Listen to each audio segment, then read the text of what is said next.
Bismillahirrahmanirrahim. Assalamualaikum warahmatullahi wabarakatuh. Kami dari kelompok 11 akan mempresentasikan tentang refleksi produksi artikel ilmiah dan tutorial upload artikel di Sinta.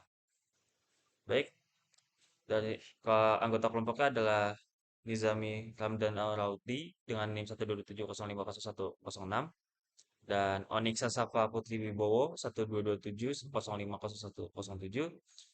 Lalu ada Rafli Pratama Ferdian 12270501111 dan yang terakhir ada Isku Kinanja dengan NIM 12770501136. Mohon maaf di sini NIM-nya typo yaitu untuk Isku Kinanja adalah 136.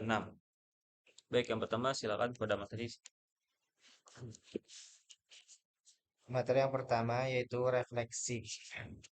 Refleksi adalah sesuatu di mana penulis mengungkapkan pemikiran, evaluasi, dan pemahamannya tentang topik yang dibahas. Refleksi dalam artikel ilmiah memberi penulis kesempatan untuk mengungkapkan pendapat subjektif mereka tentang studi mereka atau penelitian yang mereka lakukan. Tujuan refleksi adalah untuk memberikan tambahan pengetahuan, perspektif baru, atau pemahaman mendalam tentang topik yang dibahas untuk mengidentifikasi kekuatan dan kelemahan penelitian. Langkah-langkah dalam menulis refleksi karya ilmiah. Yang pertama, yaitu membaca dan memahami karya ilmiah dengan cermat. Kemudian, mengidentifikasi gagasan utama.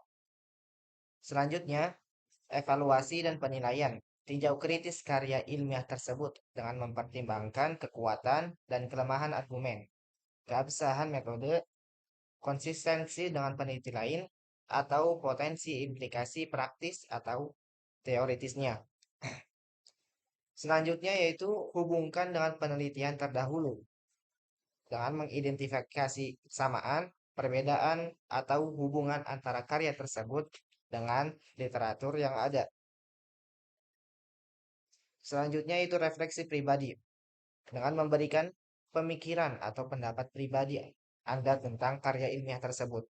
Apakah Anda setuju dengan argumen yang diajukan? Apakah ada aspek yang membingungkan atau kurang jelas? Apakah ada implikasi atau kontribusi penting yang dapat Anda identifikasi? Dan yang terakhir yaitu kesimpulan.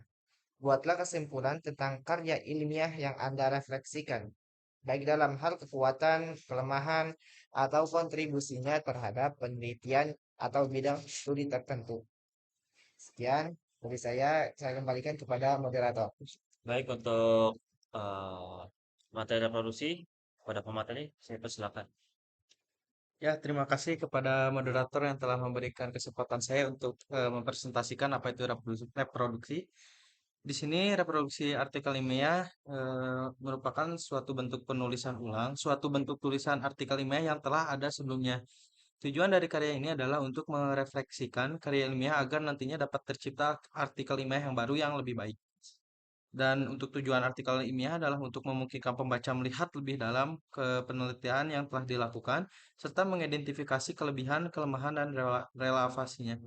Dengan melibatkan evaluasi kritis, refleksi artikel ilmiah dapat memberikan pemahaman yang lebih baik tentang kekuatan ilmiah dan kontribusi terhadap bidang penelitian yang relevan. Selanjutnya di sini ada langkah-langkah reproduksi karya ilmiah. Untuk reproduksi karya ilmiah yang pertama langkah-langkahnya itu adalah menentukan naskah yang akan direproduksi. Nah, selanjutnya ada membuat secara keseluruhan naskah asli untuk mencari gambaran, umum isi dan struktur karya ilmiah, start, alur, cerita, naratif. Yang selanjutnya ada rumuskan dan tentukan tema. Yang selanjutnya ada cari ide-ide pokok yang tertuang dalam naskah asli. Dan yang terakhir ada cocokkan catatan yang telah dibuat dengan naskah asli untuk menghindari bagian-bagian penting yang tertinggal.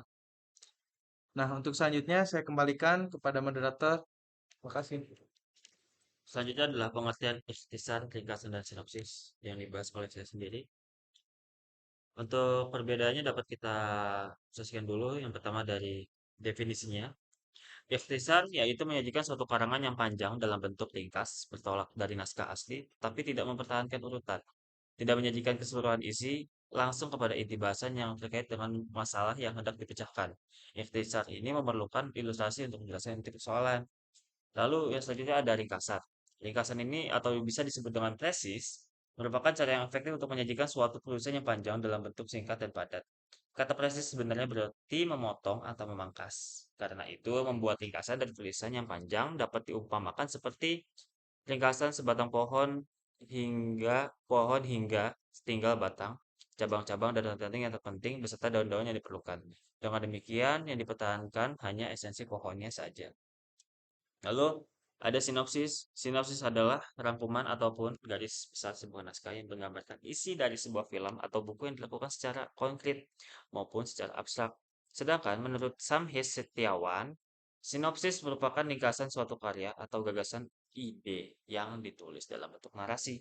Nah, dari definisi-definisi itu dapat perbedaan antara ikhtisar, ringkasan, dan sinopsis adalah dari kebebasan penulisan. Jika ikhtisar membebaskan penulis dalam meringkas ataupun merangkum sebuah tulisan tanpa mengubah sebuah inti dari naskah, sedangkan untuk ringkasan dan sinopsis tidak dapat sebebas ikhtisar dalam penulisan rangkuman, yaitu jika dalam ringkasan dalam meringkas sebuah naskah atau karangan hanya dengan memotong gagasan utama dan poin-poinnya, sedangkan sinopsis sendiri dalam penulisan tidak ada keterkaitan langsung dengan struktur dasar atau gagasan utama karangan, melainkan memberikan gambaran secara umum dan sinopsis dapat ditulis dalam bentuk narasi.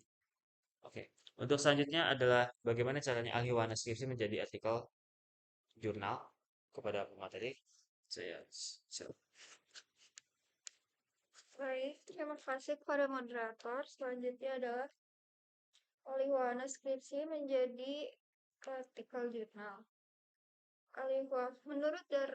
Menurut Sapardi Djoko Damono, alih wahana merupakan proses pengalihan dari satu jenis kendaraan ke jenis kendaraan yang lain.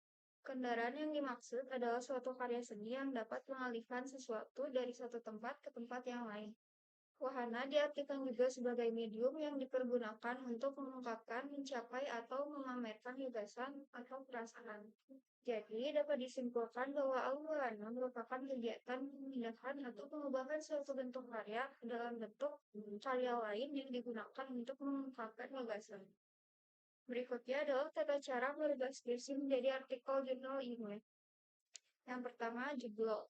Judul artikel jurnal ilmiah memiliki perbedaan dengan judul skripsi. Judul artikel perlu memiliki daya tarik dan singkat, dengan batasan maksimal 14 kata. Jika mengambil bagian skripsi untuk dijadikan artikel, judul skripsi perlu diubah agar sesuai dengan judul artikel jurnal. Salah satu cara yang mudah dilakukan adalah dengan menghilangkan nama lembaga dan tahun pelajaran dari judul skripsi. Contohnya adalah pada judul skripsinya, yaitu pendidikan toleransi antarumat beragama di sekolah menengah pertama negeri 1 Purwoharjo Banyuwangi. Lalu diubah ke judul artikel yaitu internalisasi toleransi antarumat beragama di sekolah. Selanjutnya adalah abstrak. Abstrak skripsi perlu disesuaikan dengan persyaratan abstrak artikel jurnal yang lebih singkat, biasanya antara 150 hingga 200 kata. Abstrak artikel jurnal mencakup informasi mengenai masalah penelitian, tujuan, metode yang digunakan, dan hasil yang diperoleh. Dalam merubah abstrak skripsi menjadi abstrak artikel jurnal, perlu dilakukan pengukuran kembali untuk memastikan kesesuaian dengan batas data yang ditetapkan. Yang ketiga, pendahuluan. Diambil dari konteks dan latar belakang penelitian yang terdapat dalam skripsi, disarankan untuk langsung menyajikan data, angka, atau pendapat pakar yang relevan dengan masalah yang dibahas, serta mencantumkan referensi. Dalam skripsi, penting untuk merangkum secara singkat kajian terdahulu yang telah dilakukan. Selain itu, kajian terdahulu sebaiknya mencakup bukan hanya skripsi, tetapi juga artikel jurnal ilmiah yang relevan dengan fokus pada penelitian yang membedakan penelitian yang muda dengan penelitian sebelumnya. Tujuan dan manfaat penelitian yang ada di dalam skripsi juga perlu disajikan dengan format yang lebih ringkas. Yang keempat, metode penelitian. Untuk mengadaptasi metode penelitian dari skripsi ke dalam artikel jurnal, dapat merujuk pada bab 3 skripsi yang berisi metode penelitian. Bagian ini perlu disajikan secara ringkas tanpa perlu dijelaskan secara terperinci, serta tidak memerlukan jumlah referensi yang sebanyak pada skripsi. Yang kelima, hasil dan pembahasan. Bagian hasil dan pembahasan dapat diperoleh dari bagian 4 sub C pembahasan temuan skripsi. yang sesuai dengan fokus penelitian Anda. Selain itu, informasi tersebut juga dapat diambil dari bab 4 sub B, yaitu penyajian data dan analisis dengan memilih hanya data yang memiliki kepentingan atau relevansi yang tinggi. Yang keenam adalah kesimpulan. Kesimpulan dalam artikel jurnal didasarkan pada simpulan yang terdapat dalam skripsi. Jika simpulan dalam skripsi memiliki panjang yang cukup, maka perlu dijelaskan secara ringkas.